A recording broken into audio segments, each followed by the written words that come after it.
pages, the Federal Election Commission pages, and see how much the incumbent already has.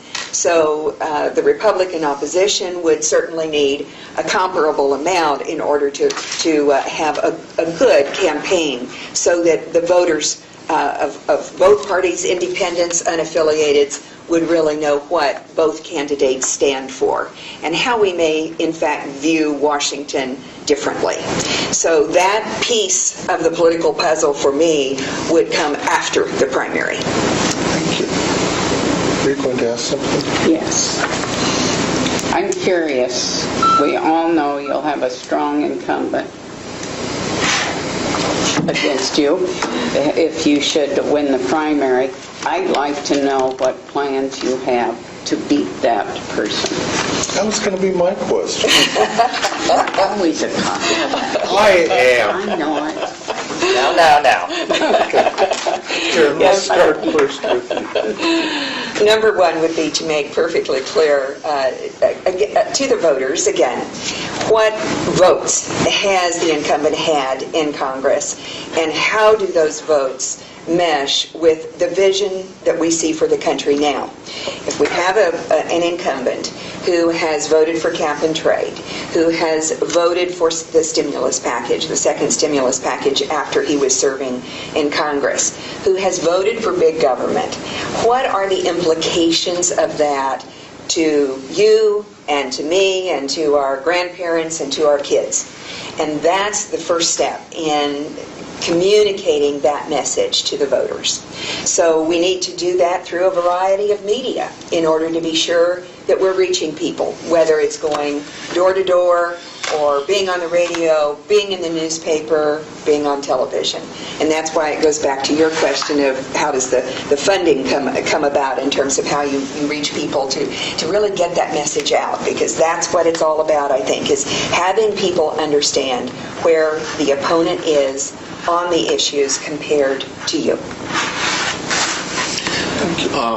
First of all, I want to say something about the Democratic Party. That same person is following you is following me, and they've been doing that for a while. So that's just what they do, and he's just doing his job. So I told him to take a lot of notes because he'll have a lot to write about.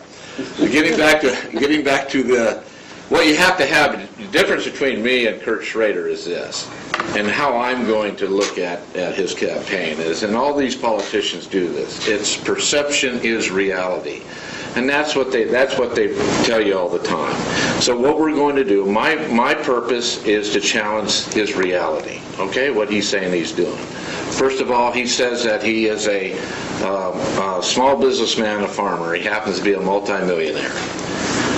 There's a lot of things about Kurt Schrader that he projects out there that are simply not true, or he's not telling the whole truth. And it's my job to expose that and to show that and give the voters a clear choice here.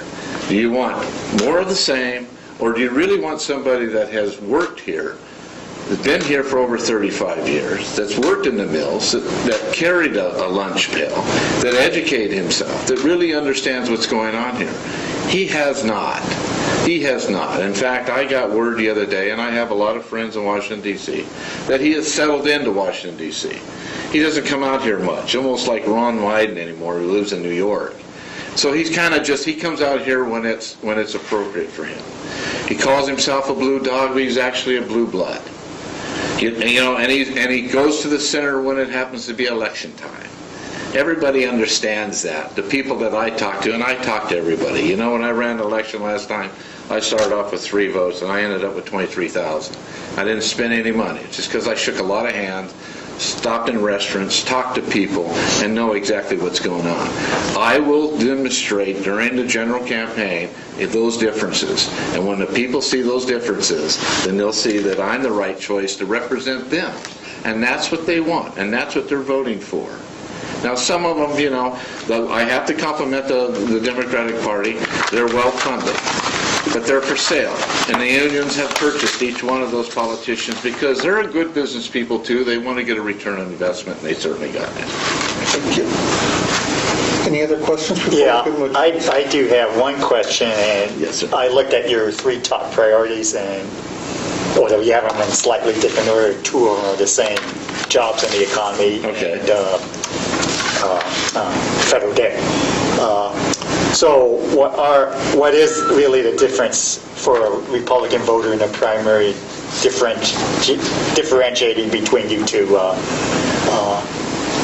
given that you have the same priorities? So and we're spewing the relevance? same message out here, and most of them do, and they all kind of... Well, I mean, you're both Republicans, so I don't Pick it expect up. you to... I guess, am I going first? Yes. I believe All right, that. okay. The difference between me and Karen's a fine lady. I mean, no question about that, and she's a very well-educated lady. The difference between us is that I've been in Oregon for over 35 years, and I have a real feel for what's going on here. I understand the economic drivers of this state. I understand what the people have gone through, and I've been here long enough to understand the difference between the way it was and the way it is today. And that's important for me. I moved up here just not because I had children here, okay, because I didn't have children until 15 years ago. But I moved here because I truly wanted to be in Oregon. And I truly have adapted myself, and I appreciate this state. And when I went and served in the military, it was because I needed to serve my country.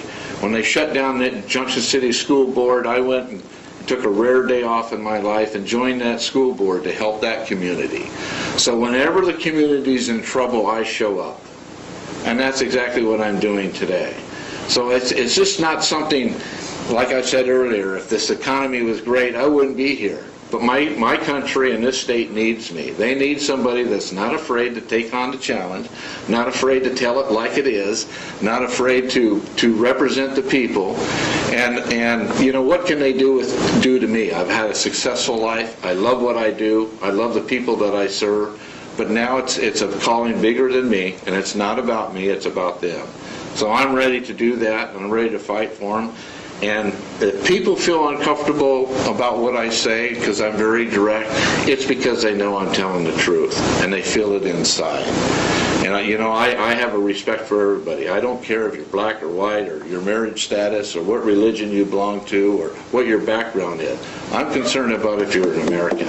And if you're an American, then we need to solve these problems together and make this thing happen and return this great state and this great country back to where the Founding Fathers asked us to be, and that's life, liberty, and the pursuit of happiness, and we need to follow that, and we need to give everybody a chance.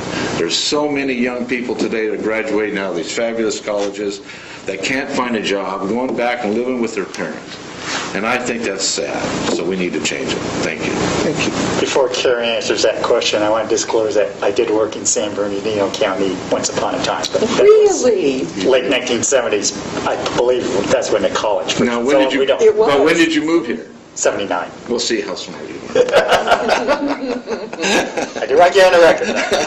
Go ahead, Karen. All of us are smart to have moved to Oregon. That's very true.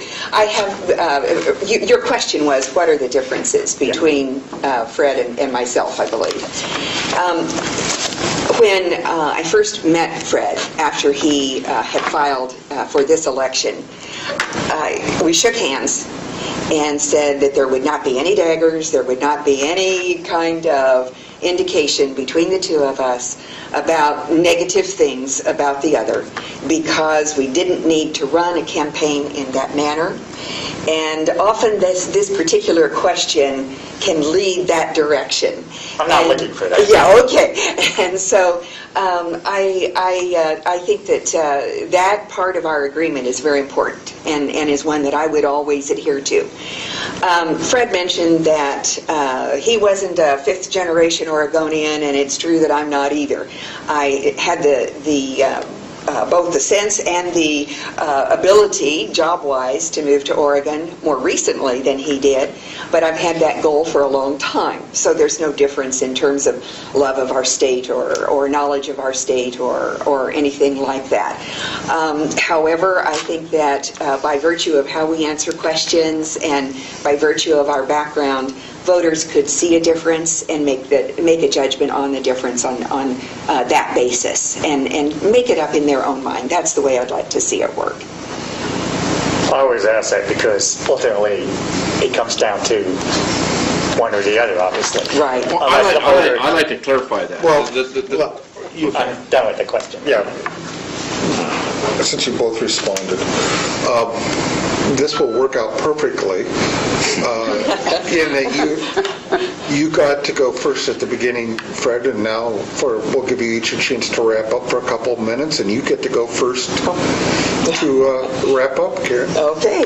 Well, first of all, thank you for the opportunity to communicate with you and to meet you. And obviously, the coverage from the newspaper is very important in an election. So thank you so much. I just would like to reemphasize that with the desire for really returning economic prosperity to Oregon, the notion of meeting with people throughout the state, throughout the whole term of service, is incredibly important, because the people in Tillamook have one story about how federal regulations are impacting them. The people further down the coast have a little bit different story. Often it does revolve around timber and the usage of our forests. Often it revolves around regulations on the fishing industry and how those regulations are overlapping and limiting the potential for Oregon's jobs. Then in the urban areas, maybe the concerns for the encroachment of regulation, the encroachment of taxes, the effect of the debt and deficit takes a little bit different spin. But in every case, it looks to the issue of jobs. If our taxes go up to the extent that was advanced yesterday, that would be the likelihood, we are going to have issues in common for bringing jobs to the forefront for Oregon that are going to create new challenges that we have yet to see. And I would be committed to working on those challenges, applying my background from business, from all kinds of businesses, to solve those problems, to work on those problems together. That would be the joy of service. Thank you. Fred? Just one thing I want to clear up is when I first met Karen, as I said I would never say anything that was untrue. But there is a difference between our styles. It's a difference between our backgrounds. It's a difference of what we've done. You know, I'm a lot of people, and I think Karen's in this way, and Kurt Schrader's this way, and a lot of people are this way. They're all about process. I'm all about results and knowing how to get results, and that's where I'm coming from. You know, it's about what we've seen here in this great state. You know, we started off this great state, and it was called, you know, the Oregon Trail. And look what's happened to the Oregon Trail. It's now a welfare card. And that's wrong. That is wrong. This state here is about pioneers, about people that have a vision, about people that want to support their families. And by losing the jobs that we've lost in the timber industry, what I have seen them do is they gave the children health care, which is a good thing. I want children to have health care. But what they've done is driven a wedge between the mother and the father and the children, because they've taken the jobs away. It's like all of us standing in a boat, and the government puts a hole in the bottom of the boat, and then they throw you a life preserver and say, look, we saved you. No, you're the one that caused the boat to sink in the first place. And that's exactly what we've seen in this state for the last 30 years. Let's admit it. Let's recognize where the problems are at. And the problems are out that we're all about process, but we're not getting any results. And the government's not giving us any results because they're strangling the businesses today with all their kind of environmental regulations and all the different laws that they have passed. It's chased businesses away. We need to return back to truly people that run the government. That's what the Congress is all about. That's what the Congress is all about, is to elect people every 2 years that come from Main Street and that can bring those fresh ideas to Congress and solve the problems that we have on Main Street. But what do we have today? Professional politicians that are owned by special interest groups that get elected, and you can't get them out of there until they're 100 years old and they die. And then they carry them out on a stretcher. And we've seen that with Kennedy, and we've seen that with a bunch of them. So what goes on in Washington, D.C. that they can't even go home and retire anymore? That's not me. I'm going to fix a problem and come back. Thank you. Thank you. Thank you both very much for being here. We really appreciate your time, and even more important, we really appreciate both of your willingness to run and to serve if you're elected. I presume you're willing to serve, or otherwise you would have run. We're crazy enough to serve. Right, but I do really appreciate it, and that's so much part of our democracy and so important. And thank you. I don't think we say that enough to people. I want to say this. Excuse me for a minute, Karen, but I want to say this. It bothers me that we have like 600,000 people in the 5th Congressional District, and there's only 2 people running. Well, that's better than none in some cases. Well, and I know, but it doesn't, I mean, what's going on? What's going on that out of 600,000 people, you only have 2 that are willing to step up? And that says something about Politics is an interesting. Yeah. It is. Well, thank you very much. Yeah, and I want to